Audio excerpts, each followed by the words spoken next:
So I want you to just picture this scenario for a second because it's honestly wild. Oh, it really is. Right. So you have an all-black crew. They're on this heavily modified icebreaker, like thousands of miles from civilization, just drilling into the most desolate, freezing part of the Antarctic ice shelf. Just absolute nowhere. Exactly. And suddenly, they fall. They drop into this subterranean cavern, and standing right in front of them is a literal monster. A literal towering apex predator. Yeah, we're talking a 7-foot-tall, super pale humanoid with these like cavernous nostrils, glowing blue eyes, wearing white animal skins. The kind of thing that just triggers every single ancient fight or flight instinct you have. Totally. So how does this crew handle first contact? How do you negotiate with an impossible, terrifying biological marvel? Well, you feed it, right? You feed it a crushed, high-fructose Little Debbie snack cake. Which is just, it's so good. The creature eats this processed pastry, lets out this groan of just absolute sugary ecstasy, and this massive interspecies diplomatic crisis is completely averted, all through the power of artificial preservatives. I mean, it is easily one of the most absurd, brilliant, and honestly deeply revealing sequences in modern literature. Oh, 100%. And it's exactly where we're heading today. Yes, it is. Welcome to our deep dive. Today, we are exploring the really layered, highly satirical, and historically loaded world of Matt Johnson's 2011 novel, Pym. Such a fascinating source text. It really is. And just to give you the lay of the land here, the source material we're examining is basically an extensive excerpt from a novel that acts as a direct sequel to, and a pretty heavy critique of, the only novel Edgar Allan Poe ever wrote. Right, his 1838 maritime adventure, the narrative of Arthur Gordon Pym of Nantucket. Exactly. Now, before we really jump in, we should probably set some ground rules, establish our mission for this deep dive. Yeah, that's crucial because the text we're looking at today wrestles with some massive, really historically charged themes. We're talking about, the legacy of race, the trauma of identity denial, and the actual mechanics of how this concept of whiteness was constructed socially in America. So as your guides through all this material, we just want to be clear that we are stepping into this fictional universe to impartially unpack the author's arguments. Right. We're looking under the hood. Exactly. We're examining the mechanics of how the story operates, dissecting the historical theories the author presents, entirely without endorsing any specific political viewpoints. Yeah, our goal is just clarity. We just want to understand how a 19th century manuscript somehow drags a 21st century crew to the absolute bottom of the earth. And to understand that whole mechanism, we have to look at the catalyst. The inciting incident. Right, because long before we ever reach the ice, we start in this very stuffy, claustrophobic office at a historically white liberal arts college up in upstate New York. Yeah, we meet our protagonist, Chris Jaynes. He's a black professor of African-American literature. And when the text introduces him, he is actively, right in that moment, having his entire career dismantled. Just completely taken apart. He's just been denied tenure by the college president, who Jaynes just sarcastically refers to as Mr. Botti. Which tells you a lot about the vibe of this guy. But, the psychological blow of being denied tenure at that specific stage in an academic career, it really cannot be overstated. It's basically a professional execution, right? Oh, absolutely. Yeah. It signals to the entire academic community that your own institution finds you fundamentally lacking. Either you don't have the intellectual rigor or you just aren't collegial enough. And Jaynes' immediate response is just so visceral. It's a total collapse. Yeah. He retreats to his office, he drinks just a massive amount of bourbon, curls up into a literal fetal position on his floor, and then eventually just flees to a bed and breakfast in Harlem, just to physically get away from the humiliation. But the real meat of this whole situation, the thing we really have to look at, isn't just that he was fired. It's the underlying reason why they purged him. Right, because it wasn't about his publishing record at all. No, not even a little bit. It had everything to do with his refusal to act as what he calls the campus professional Negro. Oof, yeah. He was the only black male professor on staff, and the administration had this very, very specific, neatly contained role they wanted him to play, right? Exactly. They basically wanted him to teach standard, acceptable minority perspectives to a predominantly white student body. To make everyone feel, like, culturally enriched without actually challenging their core worldview in any real way. Right. And Jaynes just fundamentally rejected that utility. He wouldn't play ball. Yeah, instead of teaching the expected curriculum, he insisted on running this deeply provocative course titled Dancing with the Darkies, Whiteness in the Literary Mind. Which you can imagine did not go over well with Mr. Bodie. Not at all. And even more damning for him, he completely, flat out, refused to sit on the campus diversity committee. And we have to talk about his argument against the diversity committee because it is just this razor-sharp diagnosis of institutional behavior. Oh, the house fire analogy. It's so good. It really is. So Jaynes views these committees not as engines of actual change, but as containment strategies. Right. So his analogy is like, imagine your house is actively on fire. The flames are literally inside the walls. The structure is burning. Yes. But instead of grabbing a hose to, actually put the fire out, the people in charge decide to form a fire committee. They pull up chairs. Yeah, they sit in a circle right there in the living room, and they have this very serious, very polite dialogue about the nature of the fire. And somehow, the mere existence of this committee makes everyone in the room feel incredibly relaxed and morally absolved. While the house is literally burning to ash around them, it's a gerbil wheel. That's the perfect term for it. It's a mechanism specifically designed to process and neutralize white guilt without ever forcing any kind of systemic change. And that analogy just cuts straight to Jaynes' core thesis as a scholar, doesn't it?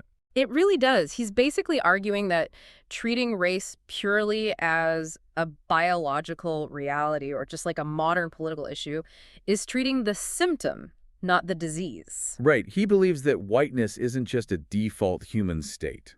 No, he views it as a specific legal, social, and psychological technology, something that was actively invented and refined over centuries. Mostly to justify economic systems, Yeah. right? Like slavery and colonization. Exactly. And his argument is that you can't cure America's racial pathology by only reading Black authors who are just reacting to that system. You have to go back to the source code. Yes, you have to put the fossil record of early American white authors under a microscope. You have to see exactly how the intellectual architecture of racism was actually built. And his absolute primary specimen for this dissection is Edgar Allan Poe. Which is a bold choice. It is. And I see the academic logic there. If you want to understand a machine, you study the inventor, not just the people the machine ran over. That's a great way to put it. But, stepping back and just looking at Jaynes's behavior in the real world, there is this massive contradiction here. Oh, for sure. He's lecturing the administration about ignoring the real fire.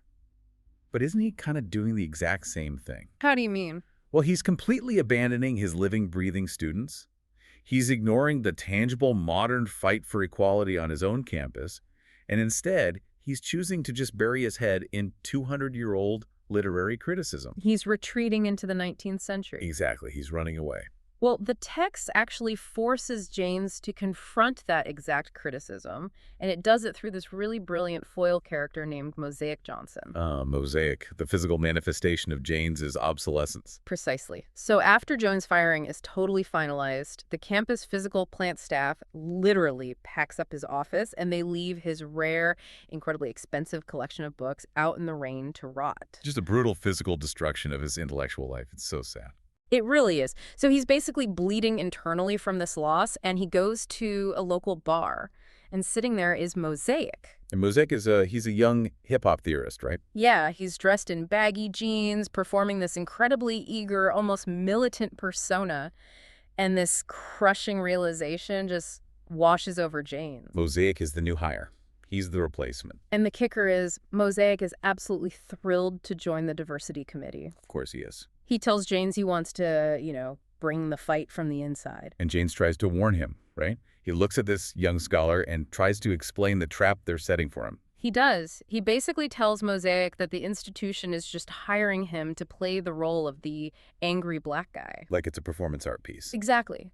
The administration gets to point at Mosaic's outrage, feel a little thrill of danger, pat themselves on the back for being so tolerant, and change absolutely nothing. And then Jaynes tells him, every village needs a fool. Which is a terrible thing to say to a guy at a bar. Yeah, and it immediately prompts Mosaic to just punch Jaynes squarely in the face. And during that whole altercation, Mosaic is screaming at Jaynes that he's irrelevant. He states flatly, Poe doesn't matter. But for Jaynes, understanding Poe is literally the only thing that matters. Because Jaynes doesn't believe he's running away from the modern struggle at all. He operates on this intense conviction that if you run hard enough toward the historical origin of a trauma, you eventually punch through to the other side. Right. You cannot dismantle a myth without understanding how the mythmaker actually constructed it. Okay, so that theoretical debate stops being purely academic the moment Jane's physical library is destroyed, That loss is the real catalyst. because it forces him to reach out to his antiquarian book dealer, this really eccentric guy named Oliver Benjamin. And Benjamin brings Jaynes an artifact that pulls this entire deep dive out of abstract theory and drops it right into a terrifying historical reality. But to really grasp the gravity of what that artifact actually is, we have to pause here. We have to actually decode the foundation of this entire obsession. Yes, we need to look at the actual mechanics of Edgar Allan Poe's original 1838 novel, The Narrative of Arthur Gordon Pym of Nantucket. And looking at the source materials breakdown of Poe's novel, I mean, it sounds less like a coherent narrative and more like a chaotic fever dream. It is structurally unhinged. Unhinged is such a polite way to say it. Well, it's an accurate literary assessment. You have to remember, Poe was fundamentally a magazinist. His true genius was in short-form poetry, really atmospheric short stories, biting literary criticism. He didn't even want to write a long-form novel, did he? Not at all. But in the 1830s, the literary economy was shifting. The publishing house, Harper and Brothers, basically told him that long-form, serialized adventure narratives were what the market demanded. And Poe was chronically broke. Always. So he forced himself to write Pym. And because he was writing it in these serialized chunks just to secure a paycheck, the lack of planning is glaringly obvious. The example that really highlights this erratic writing process, this is so funny to me, is the dog. Oh, Tiger. Yes. So Arthur Gordon Pym and his friend Augustus decide to stow away on a whaling ship. Pym is locked inside this dark crate down in the hold for days. He's starving, he's dehydrating, losing his mind in the pitch black. And suddenly, this massive beast attacks him in the dark and turns out to be a dog. Specifically, his beloved dog, Tiger. A dog that, as the source text explicitly points out, Poe had completely forgotten to mention for the entire first 30 pages of the book. He just magically manifests a dog in the hold. Like, oh yeah, the dog is here too. And it gets even better, because a few chapters later, after this really brutal mutiny breaks out, the dog just vanishes. Tiger is never mentioned again. Never. Poe literally forgot about the animal he just retroactively inserted into the story. It really reveals the haphazard scaffolding of the novel. But the true focus of Jane's academic obsession isn't Poe's sloppy plotting, is it? No, not at all. It's the racial paranoia that is deeply woven into that mutiny sequence. Right, so the lower-class crew takes over the ship, and the ringleaders include a black cook and a very specific character named Dirk Peters. And Poe explicitly labels Dirk Peters as a half-breed Indian. He claims Peters is the son of a Native American woman and a white trader. But when Poe actually describes Peters' physical appearance, the language he uses completely contradicts that Native American label. Jaynes does a really brutal textual analysis of this description. Poe describes Peters as having short stature, bowed legs, a massive head with an indentation on the crown, which Poe explicitly likens to most Negroes, a wide mouth, and protruding lips. Wow. And Jaynes cross-references this, right? He points out that Poe uses this exact cluster of physical descriptors for black characters in his other horror stories. Exactly. We have to look at the psychological mechanism of what Poe is doing here. What's the strategy? Well, Poe was a white Southerner writing in the antebellum period.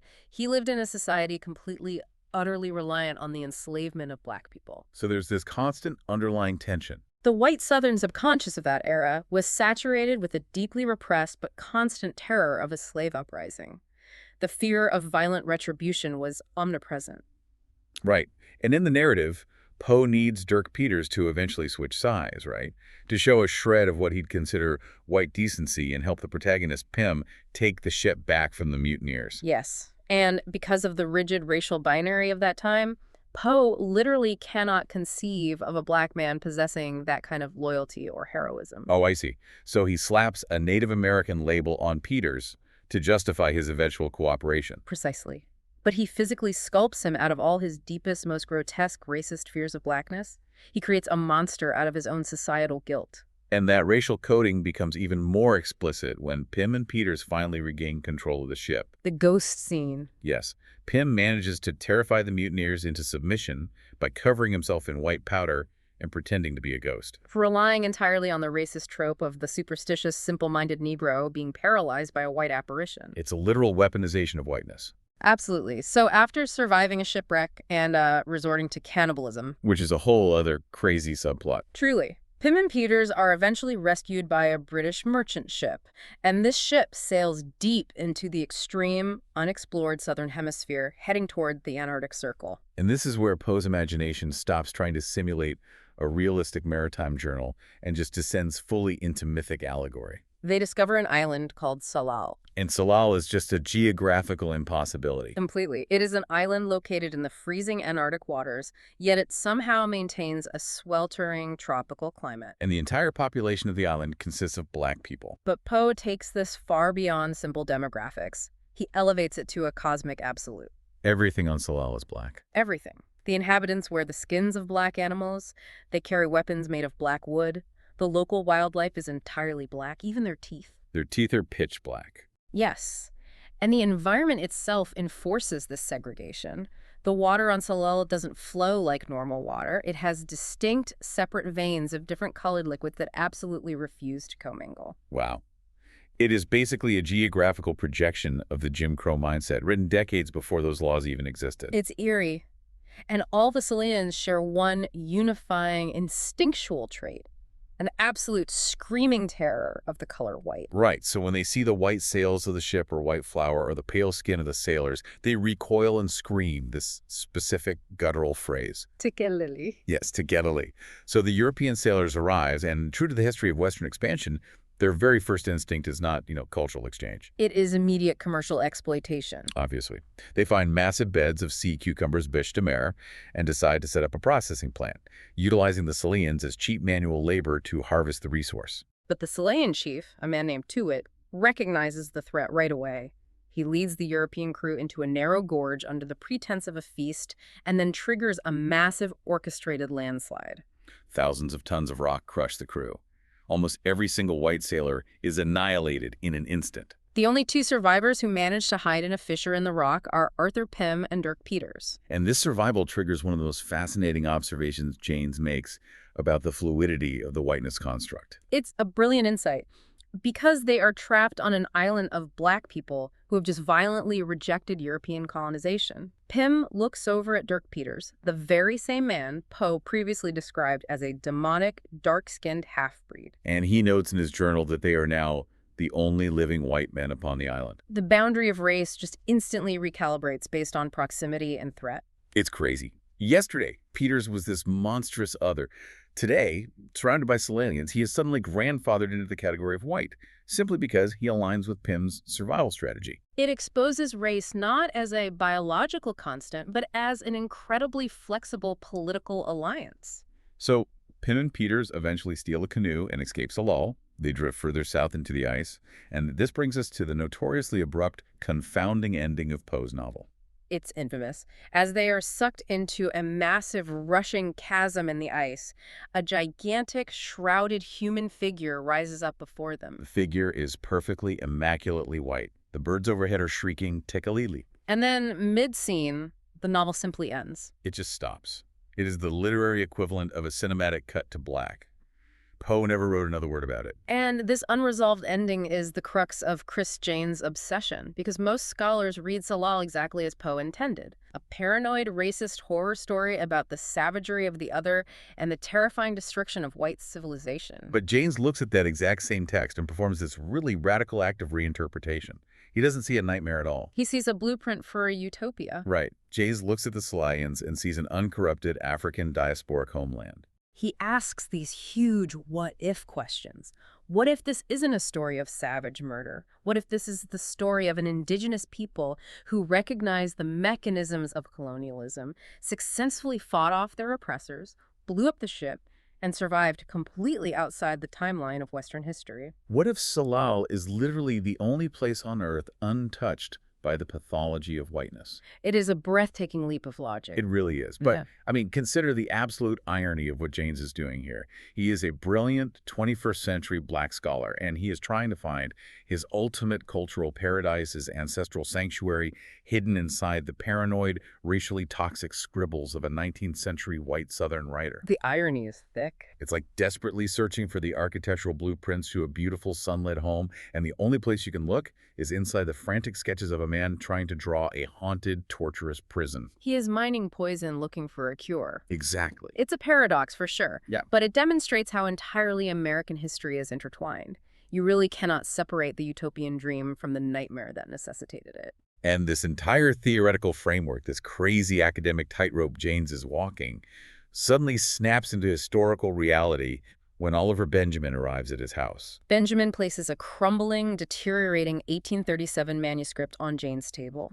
The artifact. The artifact, and the manuscript is titled The True and Interesting Narrative of Dirk Peters, Colored Man, as written by himself. It is the missing link.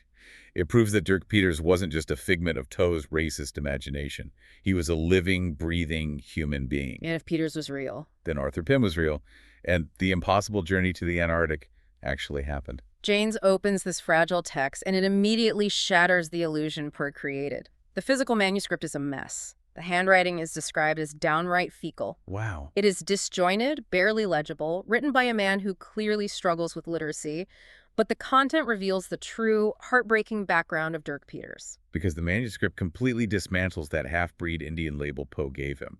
Entirely. Peters reveals that his mother was a free woman of mixed European, African, and Native American heritage, and his father was an Acadian trader. And when Peters was young, his mother gave him this devastating piece of survival advice.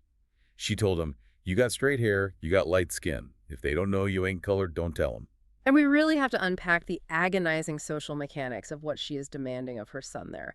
This is the phenomenon of passing in 19th century America. Under the societal and legal framework of the one-drop rule. Exactly. Any perceptible trace of African ancestry immediately relegated you to the absolute lowest caste in society. It meant a life of subjugation, extreme legal vulnerability, and constant physical danger. While Native American ancestry, which was certainly marginalized and oppressed, carried a slightly different legal distinction at that specific time and place. Right. So by claiming to be Native American, Peters was making a deeply pragmatic, traumatic choice.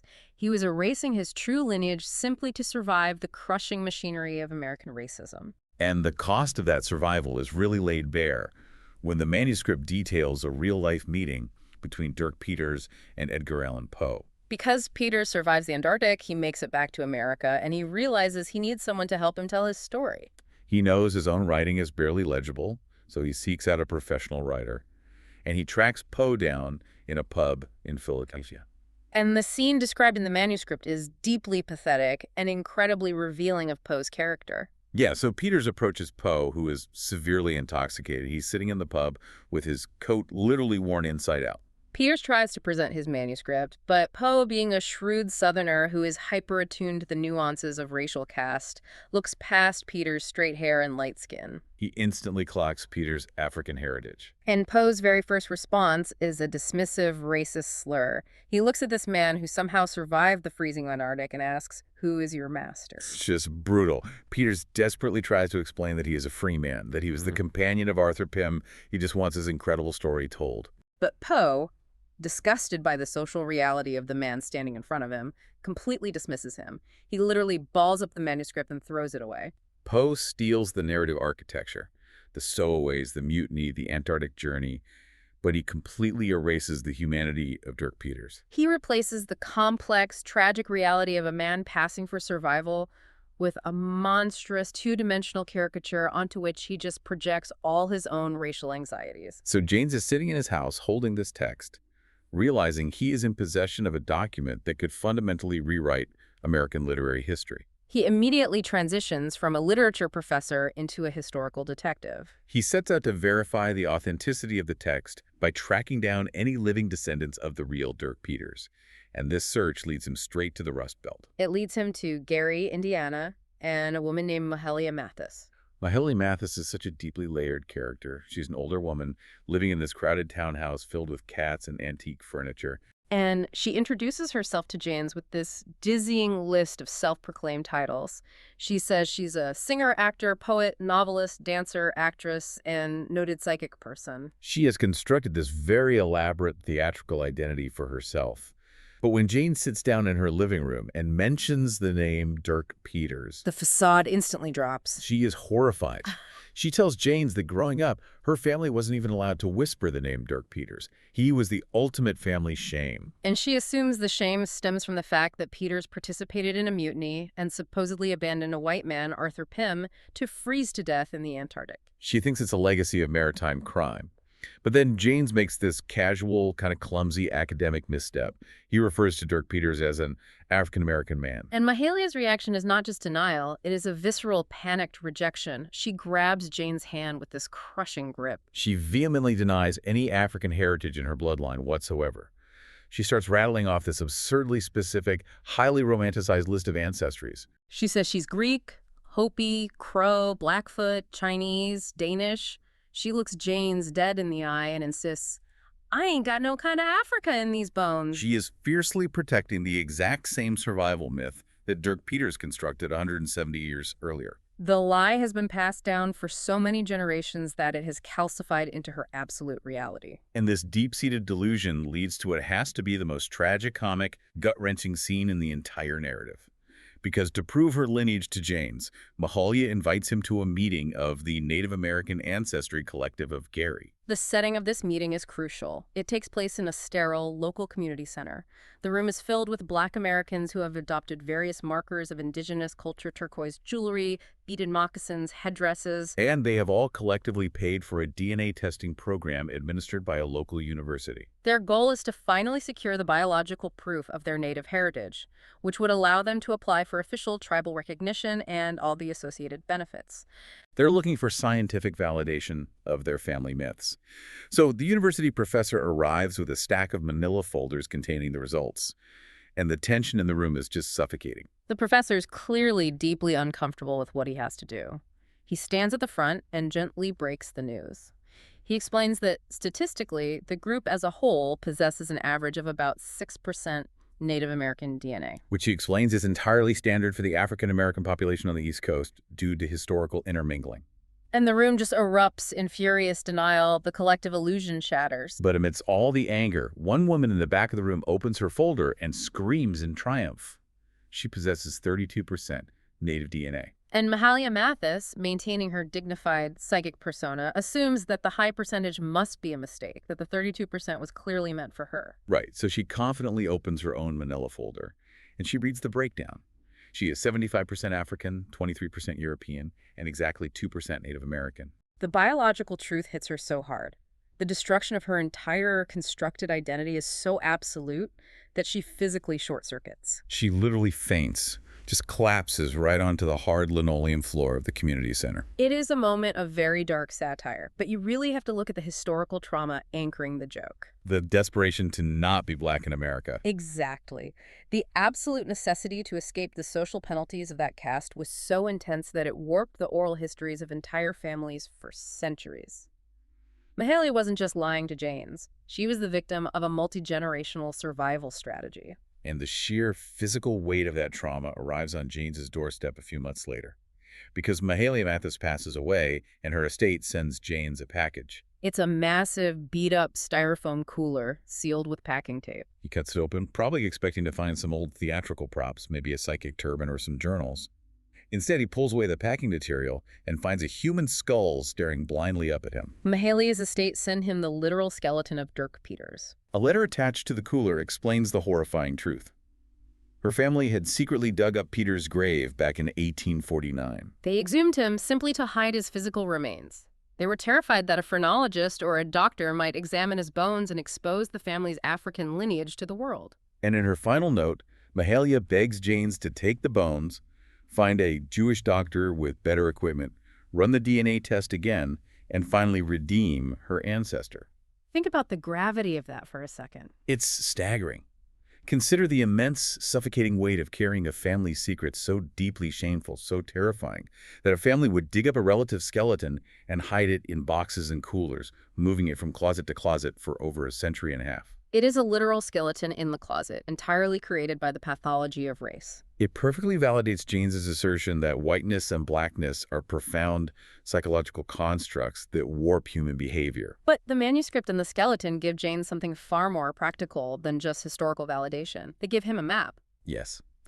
The manuscript contains the exact longitudinal and latitudinal coordinates, longitude 3.34 and latitude 34.3, marking the precise location on the Ross Ice Shelf, where Dirk Peters left Arthur Pym behind. So Jaynes has the theory. He has the manuscript. He has the coordinates. He even has the bones. Now, all he needs is a ship capable of reaching the most hostile environment on Earth. And this logistical hurdle introduces us to the most eccentric, unlikely crew ever assembled for a polar expedition. Because Jaynes knows he cannot secure traditional academic funding after being publicly fired and disgraced. So he turns to his cousin, Captain Booker Jaynes. And Booker's fascinating psychological study. He really is. He is a former, highly active participant in the 1960s civil rights movement. But as the decades passed, he became profoundly disillusioned. He felt that the movement compromised too early, that the integration they fought for was basically an illusion. Right. And his response to the societal failure was to completely abandon the surface world and become a commercial deep-sea diver. He is intensely focused on Black empowerment, highly paranoid, and deeply cynical about the structures of the modern world. Booker operates entirely on his own frequency. He agrees to lead the expedition, but he brings along his dog. It's a Dalmatian literally named White Folks. And the dog wears a heavy, antique iron slave collar around its neck. When Chris asks him, bewildered, why he collects traumatic slavery memorabilia and puts it on his pet, Booker just looks at him and says, "I'm collecting evidence." He is a man who believes he is constantly preparing a dossier for a grand cosmic historical trial against America. To justify taking an icebreaker to the Antarctic, Booker constructs a highly lucrative, entirely cynical cover story. He claims the expedition is a commercial venture to mine ancient, pure glacial ice from the Ross Ice Shelf to sell as premium drinking water back in the States. But to maximize the profit and secure massive government tax subsidies, he registers the venture as a minority-owned business, and because of his intense paranoia regarding white sabotage. He implements a strict policy. Absolutely no white people are allowed on the crew. He demands an entirely Black expeditionary force. Which leaves Chris Jaynes with the impossible task of recruiting a skeleton crew of Black Americans willing to abandon their lives and sail to the frozen bottom of the Earth. And let's look at the roster he manages to scrape together, because every single person on this ship is a study in escapism. Oh, absolutely. First, we have Garth Frierson. Garth is Jaynes's oldest childhood friend from Philadelphia. He was a bus driver in Detroit until he got laid off. And Garth suffers from crippling, paralyzing global anxiety. He literally drove his city bus past the site of a terrorist bombing, and the sheer randomness of the violence completely broke his ability to cope with the modern world. We have to examine how Garth manages that intense existential dread. He uses two specific coping mechanisms. The first is hyper-processed food. He constantly stress eats Little Debbie snack cakes. And the second is a deep, obsessive fixation on the hyper-idealized, aggressively sentimental landscape paintings by an artist named Thomas Carvel. Who is a very clear satirical stand-in for Thomas Kincaid, the painter of light. Garth will literally sit on the icebreaker, thousands of miles from anywhere, staring at a reproduction of a Carvel painting called Shackleton's Sorrow, letting the artificial glowing cottages calm his heart rate. Now, Chris Jaynes, the brilliant literature professor, looks down on Garth's obsession. He views these paintings as lowbrow, mass-produced syrup. But if we really analyze it, aren't Jaynes and Garth doing the exact same thing? How so? Well, Jaynes retreats into dense, complex 19th century maritime literature, desperately searching for a pristine, uncorrupted racial utopia called Tsalal. Garth retreats into mass-produced paintings, desperately searching for a pristine, uncorrupted landscape where nothing explodes. That's an excellent point. They are both utilizing different mediums to chase the exact same psychological shelter. They are terrified men looking for a safe place to hide. That is the unifying theme of the entire crew: escapism. Let's look at the others. We have Jeffrey and Carlton Damon Carter. They are two mundane water treatment engineers from Queens, but online, they run an elaborate Afro-adventure blog. They are escaping their anonymous blue-collar lives by chasing internet fame. Jeffrey constantly performs for the camera, acting like a highly trained action star, while Carlton quietly films his delusions. And rounding out this powder keg of a crew, we have Angela and Nathaniel. Angela is Chris Jaynes' ex-girlfriend. She is the absolute unresolved love of his life, who left him 7 years earlier specifically because he was a broke academic and couldn't provide stability. She is escaping the trauma of poverty, and she did that by marrying Nathaniel, a smug, highly successful, impeccably dressed entertainment lawyer. Nathaniel isn't looking for a utopia. He's looking for intellectual property rights. He views the expedition as a potential reality TV pitch. When you place this specific configuration of personalities inside a double-wide aluminum habitat sitting on the desolate expanse of the Ross Ice Shelf, the interpersonal dynamics become incredibly claustrophobic. It's a pressure cooker. You have a microcosm of human ambition, resentment, anxiety, and greed, entirely isolated from the rest of humanity. And that fragile, isolated microcosm is completely, violently shattered one Saturday afternoon. The crew is out on the ice, conducting what is supposed to be routine drilling for soil and ice samples.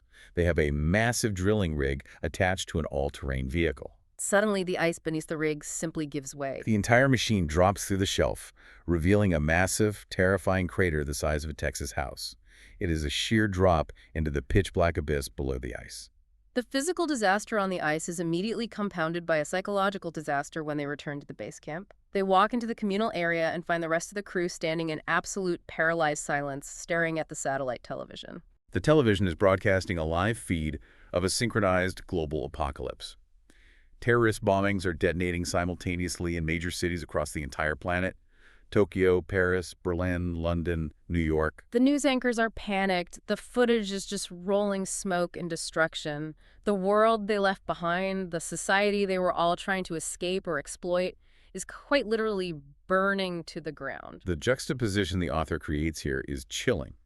You have this crew standing in the coldest, most silent, most isolated environment on the planet, watching the centers of human civilization collapse on a static-filled screen. The psychological toll is immediate and severe. Jeffrey, lost in his action hero delusion, starts screaming that they need to fly a helicopter back to New York so he can pull people from the rubble. And Garth retreats entirely into a state of catatonic terror. The macro-apocalypse completely paralyzes them.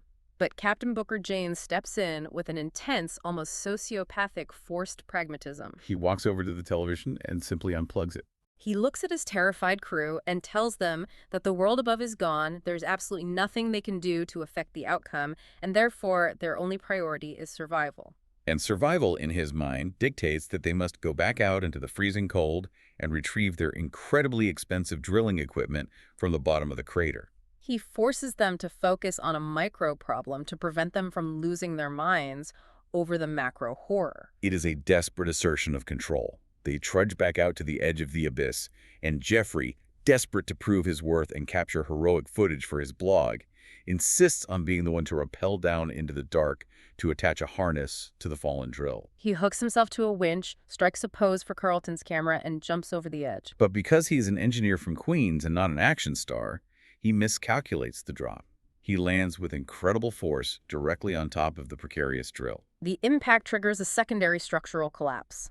The ice beneath the drill shatters, and the machine plunges another 20 feet down into a hidden horizontal cavern. Jeffrey, entirely unfazed by nearly dying, proudly yells up to the surface that he has discovered a tunnel, and he names it Jeffrey's Tube. Chris Jaynes rappels down to assess the damage. He lands in the newly opened ice tunnel, and as his eyes adjust to the dim blue light filtering through the ice, he looks down at the snow covering the cavern floor. He doesn't just see the wreckage of the drill. He sees footprints. Massive bipedal footprints. They are undeniably human in shape, but the scale is impossibly large. And as he stares at them, he catches a fleeting glimpse of a massive white-shrouded figure disappearing around a bend in the tunnel. Jaynes's academic obsession instantly merges with reality. He cups his hands and yells the Tsalalian word of terror into the dark abyss. Tekelili!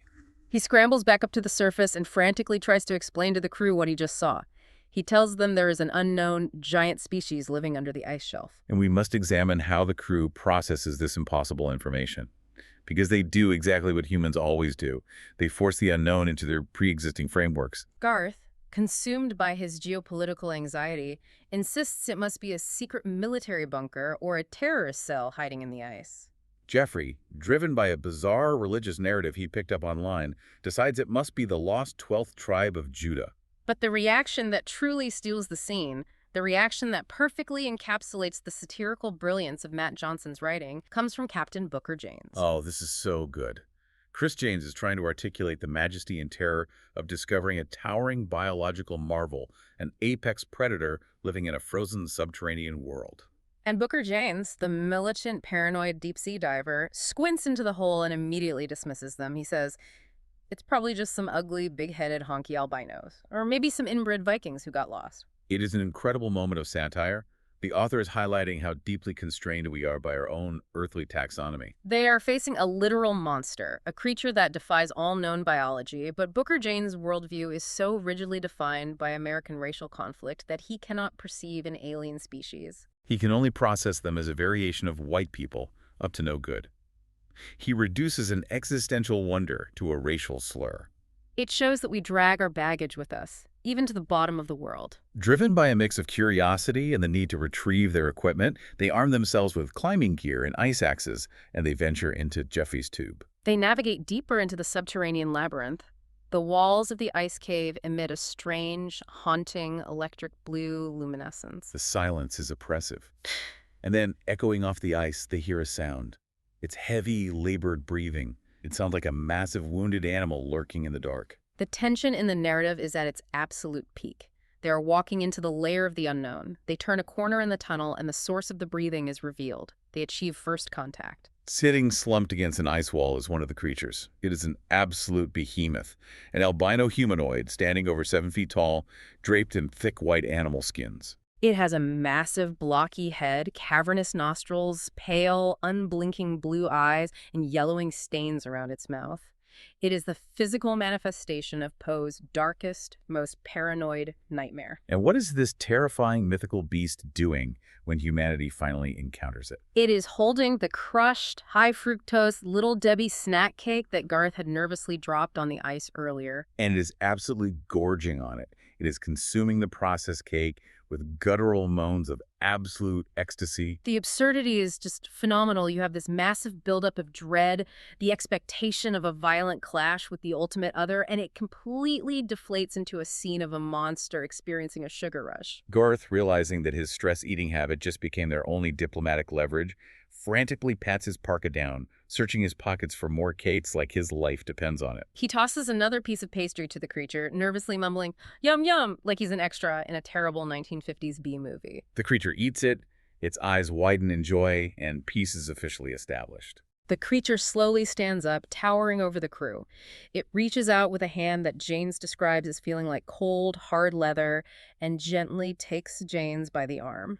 The creature, seemingly recognizing them as the bringers of the divine pastry, leads the human crew deeper into the tunnel complex, bringing them to a massive opening in the ice. They step out onto a ledge, and the sheer scale of what they have discovered finally hits them. They're looking out over a colossal, stadium-sized hollow carved entirely out of the ice. It is structurally identical to the inside of a massive beehive. The curved walls of the hollow are covered in hundreds of identical glowing portals. There are pockmarked indentations in the ice, serving as crude ladders linking the levels. And swarming all over these walls, gliding effortlessly up and down the vertical ice, are tens of thousands of these pale, towering creatures. It's not just a den. It is an entire, highly organized subterranean civilization. The human crew is completely surrounded. They're standing on the precipice of an alien society. And as the murmur of the hive quietens, the crowd parts, and an elder of the creature steps forward. He is massive, even by their standards, with a long, flowing silver beard. He approaches Chris Jaynes. The elder looks directly at Jaynes. He opens his mouth, and with a strained, warbling, almost avian pronunciation, he speaks the exact legendary word from Poe's novel. He says, Tekalili. But the true shock of this sequence, the moment that completely shatters the boundary between literature and reality, occurs right after that greeting. The elder gestures, and two of the larger creatures step forward, dragging something between them. They drop it onto the ice at Chris Jaynes' feet. Jaynes looks down, fully expecting to see a sacrifice. He sees what looks like a corpse. It is a severely emaciated white man with dark, matted hair and a mustache, wrapped in filthy animal skins. He is so pale he looks completely bloodless. At first, Jaynes thinks the creatures are offering them food, expecting them to engage in some horrific cannibalistic ritual. But then the corpse twitches. The man opens his eyes. He sees the all-black human crew standing over him, and he completely panics, scrambling backward across the ice in sheer terror. Jaynes, trying to de-escalate the situation, speaks to the man in English, assuring him that they are human, that they are real. Hearing a familiar language, the man stops scrambling. He slowly stands up. He nervously adjusts his makeshift collar in a pathetic attempt at dignity, looks at Jaynes, and formally introduces himself. He says, "My name is Arthur Pym of the Nantucket Pyms, sir." Arthur Gordon Pym. The fictional protagonist of Edgar Allan Poe's 1838 novel is standing right in front of them, breathing, speaking, alive, nearly 200 years later. In that single moment, the fabric of fiction and the reality of history completely collapse into one another. The myth is real. We have to critically examine how the human crew reacts to this impossible revelation. They've just discovered a man who has achieved biological immortality. They have just proven that a foundational piece of American literature was, in fact, a documentary. Do they fall to their knees in awe? Do they marvel at the philosophical implications of a man surviving 2 centuries in the dark? Absolutely not. Their immediate, instinctual reaction is to calculate how to monetize him. Nathaniel, the wealthy entertainment lawyer, is literally salivating. He looks at this 200-year-old starving man, and he doesn't see a miracle. He sees intellectual property. Nathaniel immediately starts pacing, calculating the licensing rights. He starts loudly declaring to the crew, "We are going to be very famous and very, very rich." He starts plotting out the media strategy, documentary films, reality TV shows, exclusive coffee table books. He views Arthur Pym purely as the ultimate fountain of youth marketing opportunity.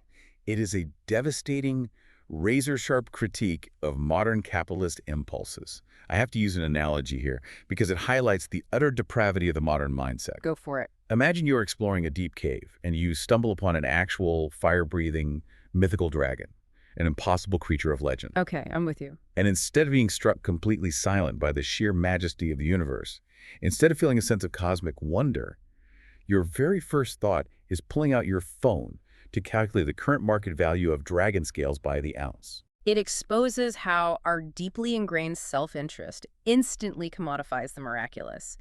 We are incapable of just experiencing awe. We have an overwhelming compulsion to own it and sell it. And while Nathaniel is calculating the profit margins of immortality, we must look at Pym's reaction to the crew. Pym has survived physically for over 2 centuries. He has lived among a subterranean race of ice creatures, but intellectually, morally, and socially, his mind has not aged a single day since 1838. He is completely, perfectly frozen in time. He looks at Chris Jaynes, a highly educated literature professor. He looks at this crew of engineers, lawyers, and divers. And Pym asks Jaynes, completely earnestly, "Have you brought these slaves for trading?" It is an absolute gut punch. Yeah. Pym has been living with literal ice monsters for 200 years, entirely removed from human civilization. But the very second he sees a group of black people, his brain defaults instantly, without hesitation, right back to the antebellum racial hierarchy. His racist ideology is perfectly preserved, encased in the ice, completely untouched by the Civil War, the Civil Rights Movement, or centuries of human progress. And this interaction validates Chris Jaynes' original, deeply controversial academic thesis. Remember his argument about the Diversity Committee? He argued that whiteness was an incredibly resilient, deeply engineered technology. He wanted to examine the fossil record of this disease, and he quite literally found it alive and breathing, asking about slave trading at the bottom of the world. The pathology he was studying wasn't just in the books. It was a living virus that survived the centuries. Looking back at the incredible arc we have covered in this deep dive, the journey is staggering. We started in a sterile academic office with a professor getting fired because he demanded to dissect the intellectual origins of race instead of just playing his assigned role. We followed the trail of a suppressed, nearly unreadable manuscript. We navigated the deep, multi-generational trauma of families forced into passing and denying their identity just to survive. We boarded a ship filled with escapists running from a burning world. And we ended up in a subterranean hive at the bottom of the earth where fiction breathes, and a 19th century nightmare is perfectly preserved in the freezing dark. The overarching narrative forces us to confront the lenses through which we view the world. It asks us to look at how deeply our perceptions are filter through our own daily anxieties, our personal hustles, and the historical baggage we inherit. The crew of the Creole couldn't initially see the wonder of the creatures because they were too busy projecting their own earthly issues. Terrorism, internet cloud, racial taxonomy onto them. It really makes you consider your own perspective. Imagine yourself standing on that ice, looking at the impossible. Would you recognize a miracle if it was staring you in the face? Or would you, like Nathaniel, just immediately try to figure out the licensing rights? Would you see a towering ancient species, or would you, like Captain Jaynes, just see some ugly honkies? We are so often trapped by the blueprints we've inherited, unable to see the reality in front of us. Which brings us full circle to the paradox we discussed earlier. Chris Jaynes risked his life, his career, and his sanity chasing a beautiful dream. He was searching for Tsalal, an uncorrupted African paradise that he extrapolated from the darkest, most paranoid, racist fiction of Edgar Allan Poe. And the deeply provocative question the text leaves us with is this. If Poe's darkest, most paranoid fictional creations, the terrifying white figures in the ice, the unyielding preservation of 19th century racism, if those nightmares actually exist down there in the dark, preserved in all their horrific reality, what does that say about the utopias we so desperately dream of? Are we like Chris Jaynes, chasing a paradise that never actually existed? Or is our utopia, our redemption, just waiting out there in the cold, buried under centuries of ice, waiting to be dug up? It is something heavy to mull over the next time you look at a map or the next time you open a classic novel. Thank you for joining us on this incredible journey. This deep dive into the sources was structured specifically to unpack these complex layers with you, and we cannot wait to explore the next stack of sources. Until next time.